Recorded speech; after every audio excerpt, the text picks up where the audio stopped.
three different series that I've been working on, all focus on different small aspects of the city.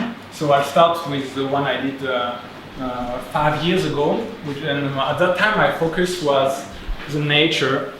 It's most especially one kind of tree, which is the Chinese banyan tree, where you can see everywhere. You even have a beautiful example just here. It's growing on everywhere, basically. Even in the nature, it would grow on.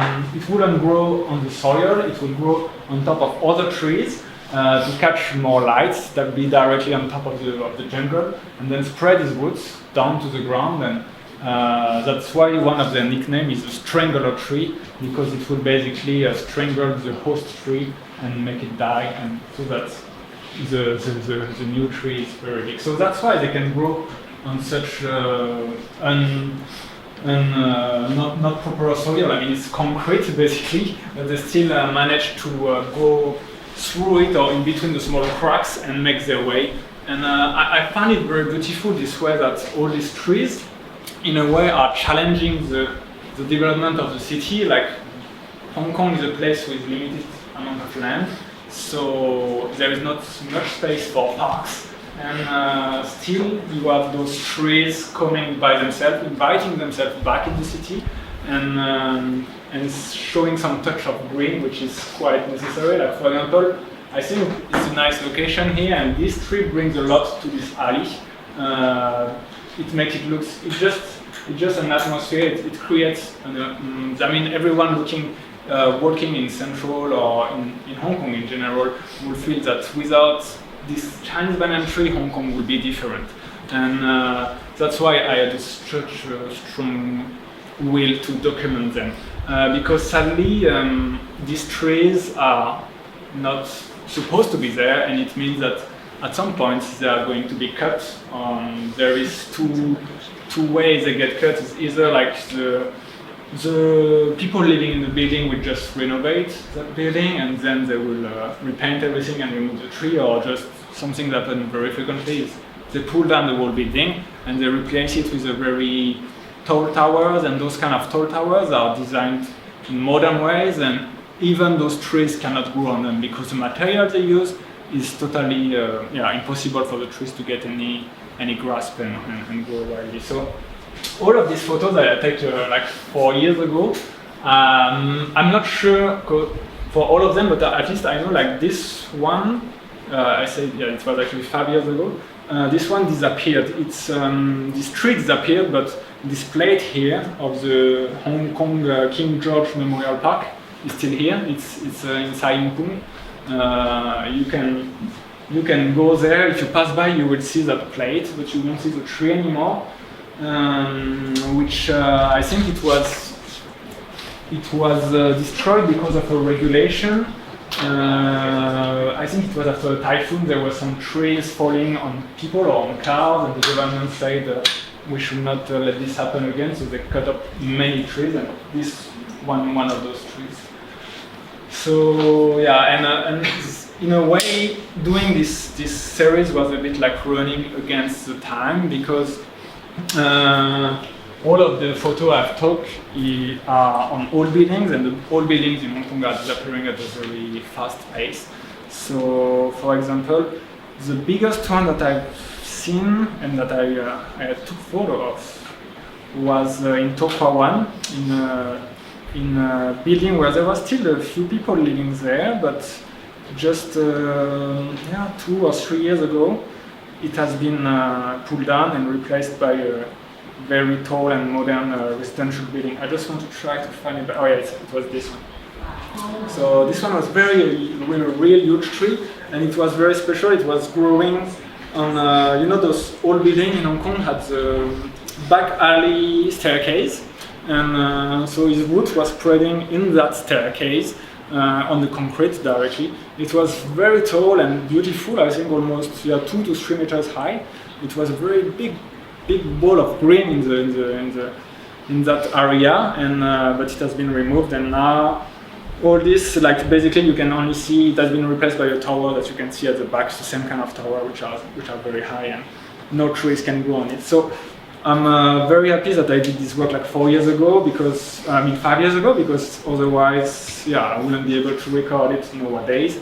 Although there is always new trees coming up, but there is less and less old buildings, so there is less and less chances for me to take photos of all these beautiful trees that are coming in the middle of the city. So it was a race against time, and I'm happy that this work is done, because otherwise most of these trees you wouldn't even have memory of them. And another aspect while doing this series, the process of doing it was actually climbing on many rooftops, and on the rooftops of all buildings, because here it's not very obvious because these are ground level and ground level, but here I am on a rooftop, and here too I'm on a small building rooftops, and most of the photos are taken on rooftops of all buildings. So as I was doing this kind of photos, I was getting familiar with the way of getting upstairs and and I noticed that many of the old buildings, basically, they don't have door at the bottom, and they don't have door for the rooftop, and the rooftop was kind of belonging to the whole building. And so I noticed that, and I would sometimes meet some people doing stuff that didn't know if I was living there or not, so they didn't mind me coming and taking a photo, basically. And it makes me also sometimes witness things like just people drying their clothing, and it kind of gave me the idea of maybe doing another photo series about what's happening in the rooftops of the old building of Hong Kong. Yeah. You're free? Is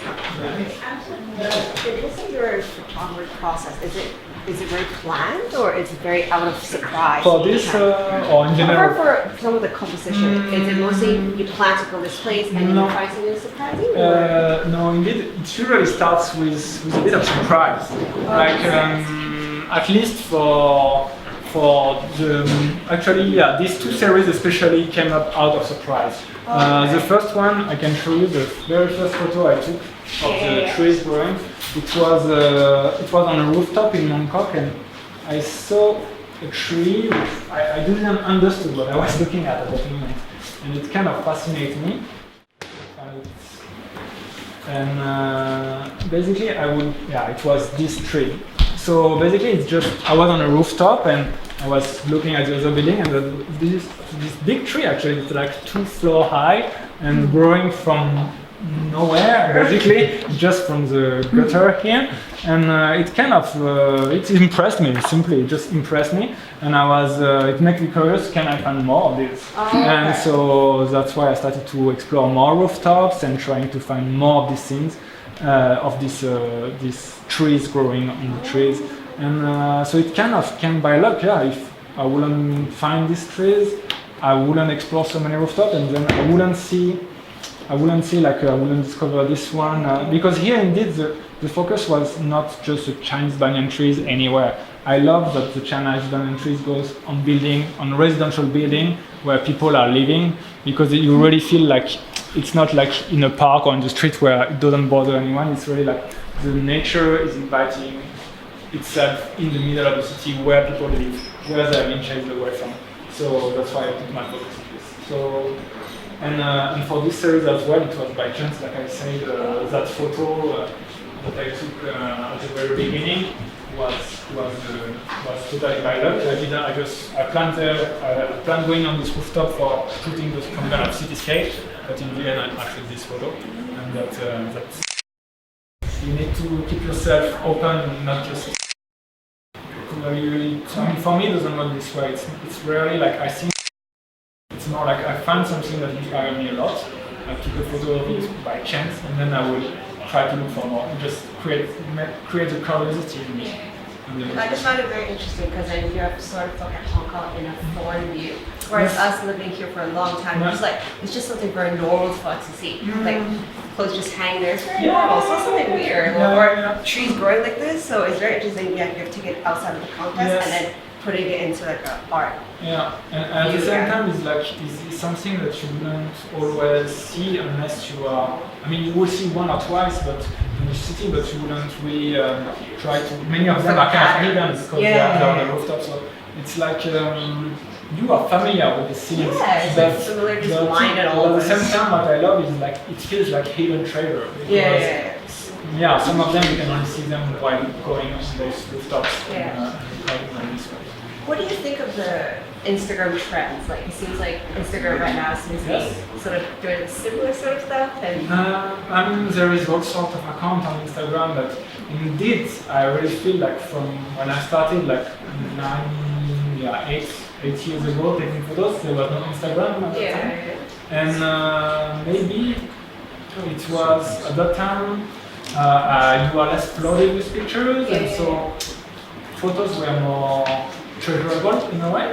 And now being always flooded with pictures, and especially pictures which kind of all look the same. Because the problem with Instagram is the standardization of pictures that come with it, because all the people on Instagram, they see, oh, this photo is so popular. If I took something that looks like it, I will have a lot of likes. So in the end, the result is you look at your feed and you have many times of, it's not the same photo, but it looks similar. And it really is the same photo.